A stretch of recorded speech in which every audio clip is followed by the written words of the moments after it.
Ce que l'on sait de la possible modernisation des avions militaires russes. Izvestia dossier, traduction de la presse russe, septembre 2018, 16. Les militaires russes et les représentants de l'industrie de l'armement étudient la possibilité de doter les chasseurs Su-30SM de moteurs AL-4-1F1S, qui équipent actuellement le chasseur Su-35S. Ce projet du groupe de construction de moteurs d'UFA est présenté dans sa candidature au concours constructeur aéronautique de l'année. Quelles sont les perspectives de cette modernisation? Les différents Sukhoi à une époque, les usines aéronautiques d'Irkoutsk et de Komsomolsk produisaient deux versions d'un seul chasseur. Komsomolsk construisait des Su-27P et des Su-27S monoplaces, pendant qu'Irkoutsk fabriquait des Su-27UB biplaces.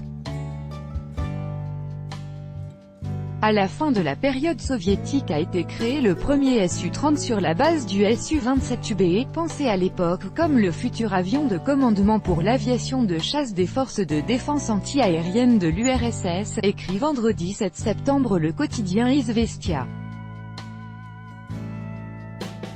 Copyright Sputnik. Georgie Izadi MARV Su-30SM. Les fournitures de Su-30 ont commencé en 1992, mais la réduction conséquente des dépenses militaires n'a pas permis d'en lancer la production en série, et le bureau d'études a commencé l'élaboration de modèles d'exportation de l'appareil. Le développement de la gamme T10, désignation interne du Su-27 et de ses modifications, mériterait en soi des recherches en plusieurs tomes, tout comme la description de la transformation des structures industrielles, mais d'une manière ou d'une autre les chemins des appareils d'Irkoutsk et de Komsomolsk ont bifurqué. Copyright Sputnik. Vitali ANKO Su-27SM. Au final, c'est le Su-30 MKI qui est devenu l'avion principal de l'usine d'Irkoutsk, conçu à la fin des années 1990 pour l'armée de l'air indienne, ainsi que ses modifications, notamment le Su-30SM fourni actuellement à l'armée de l'air russe. Komsomolsk a poursuivi la production et la modernisation des chasseurs Su-27 livrés à la Chine, au Vietnam, en Indonésie et dans d'autres pays. De plus, Komsomolsk construisait des Su-30 MKK, une version simplifiée par rapport au modèle indien, également prévu pour la Chine. Des modifications de cet avion sous la désignation Su-30 MK2 ont été vendues au Vietnam et au Venezuela. De plus, les militaires russes achetaient également des Su-30 M2 avec certaines modifications. En même temps, Komsomolsk, qui faisait finalement partie du même holding que le bureau d'études principal, travaillait avec une orientation vers l'avenir à la conception d'un appareil abouti reprenant la géométrie du Su-27, qui a conduit à l'apparition du Su-35 Siemens de série, et enfin à la préparation du lancement du chasseur de 5e génération T-50, Su-57.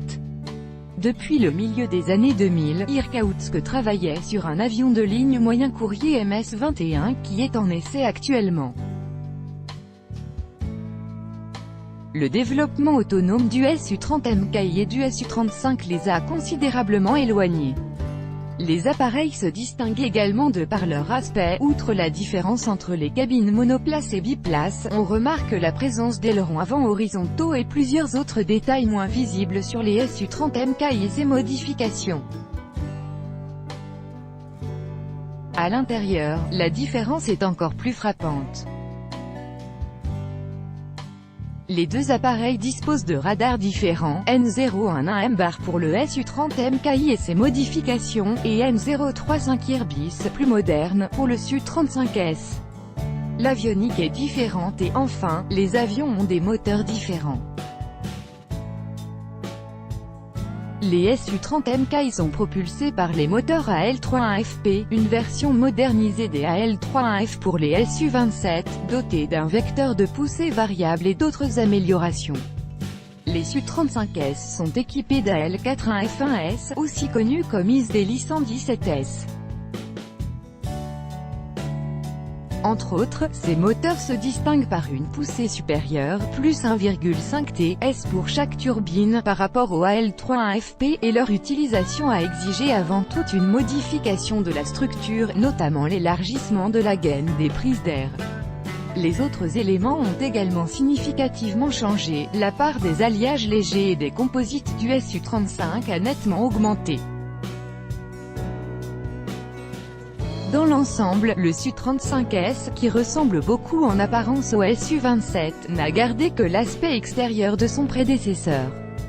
En fait, c'est un appareil de transition combinant le châssis de 4e génération avec des systèmes et des équipements conçus dans le cadre de l'élaboration de l'appareil de 5e génération, ******, la commande publique et le projet Super 30 en 2009, le ministère russe de la Défense, qui a décidé de relancer les achats de série d'avions, a signé les premiers contrats pour la fourniture de Su-35S et de Su-30M2.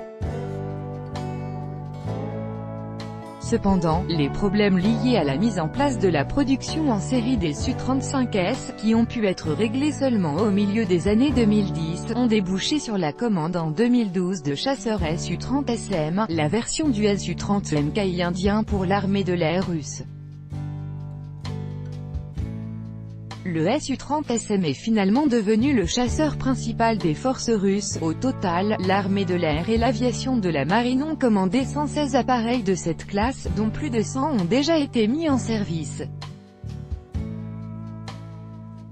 Plus de 80 Su-35 ont été fournis à l'armée de l'air russe. La Chine en reçoit également, et le début des livraisons est attendu pour l'Indonésie. Les perspectives de nouveaux grands contrats pour ces avions sont à l'étude, et on évoque parallèlement une modification de leur apparence.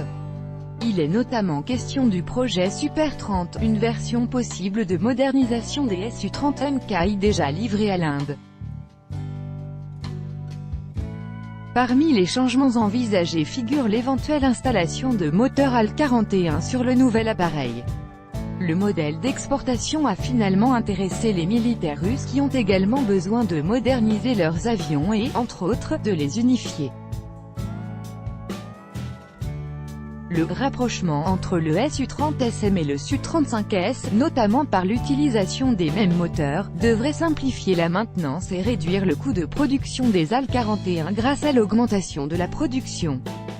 De plus, hormis l'amélioration directe des performances techniques, l'installation d'AL-41F1S sur le chasseur Su-30SM permettra de perfectionner les équipements électroniques de ces chasseurs, en particulier avec l'utilisation de radars plus modernes N035, qui se distinguent par leur plus grande consommation énergétique.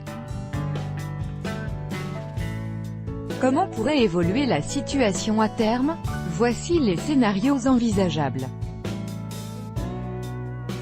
1. Le parc de Su-30SM se modernisera, sachant que l'armée de l'air russe poursuivra l'achat de Su-35 Siemens de Komsomolsk, tandis qu'Irkoutsk stoppera la production de chasseurs pour préparer la série d'avions de ligne. 2. Le parc de Su-30SM se modernisera et sera signé un contrat pour un nouveau lot de ces appareils modernisés dont le coût est inférieur à celui des Su-35S. Komsomolsk sur l'Amour poursuivra la production de Su-35 pour l'exportation et lancera progressivement la production en série de chasseurs de 5e génération Su-57. 3. La modernisation des Su-30SM s'accompagnera d'achats de séries de chasseurs de ces deux usines. La troisième option est peu probable, compte tenu de la réduction des dépenses militaires et, entre autres, de la production en série du bombardier Su-34 à Novosibirsk, qui revendique également une part de la commande militaire publique des années 2020. Nous saurons certainement d'ici 1 an et demi ou 2 ans laquelle des deux premières options se réalisera. Les opinions exprimées dans ce contenu n'engagent que la responsabilité de l'auteur de l'article repris d'un média russe et traduit dans son intégralité en français.